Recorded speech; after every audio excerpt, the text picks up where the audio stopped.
வெற்றிவேல் முருகனுக்கு அரோஹரா. செய்யூர் கந்தசுவாமி கோயில். இது செங்கல்பட்டு மாவட்டம் மதுராந்தகம் அருகில் செய்யூர் என்ற இடத்தில் அமைந்துள்ளது. திருச்செந்தூரில் முருகப்பெருமான் சூரபத்மனை வதம் செய்வதற்கு சிவபெருமானின் பூதகணங்களும் உதவி செய்தன. சூரனை முருகப்பெருமான் வதம் செய்ததால் அவருக்கு தோஷம் ஏற்பட்டது.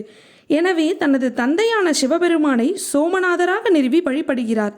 சிவபெருமானின் செய், அதாவது சிவனின் மகன் முருகன் வழிபட்டதால் இத்தலம் செய்யூர் என பெயர் பெற்றது. இத்தலத்தில் பிரம்மாவும் விஷ்ணுவும் துவார பாலகர்களாக வீற்றிருப்பது மிகவும் சிறப்பு. தாயார் மீனாட்சி அம்மை என்ற பெயருடன் நமக்கு காட்சியளிக்கிறார். இங்கு முருகப்பெருமான் வள்ளி தேவசேனா சமேத கந்தசாமியாக காட்சி தருகிறார். இத்தலத்தில் 27 பூதகணங்கள் 27 நட்சத்திரங்களாக அமைந்துள்ளன.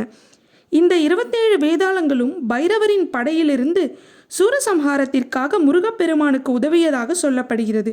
இங்கு தேய்பிறை அஷ்டமி நாளில் வேதாள பூஜை விநாயகர் சங்கல்பத்துடன் தொடங்குகிறது.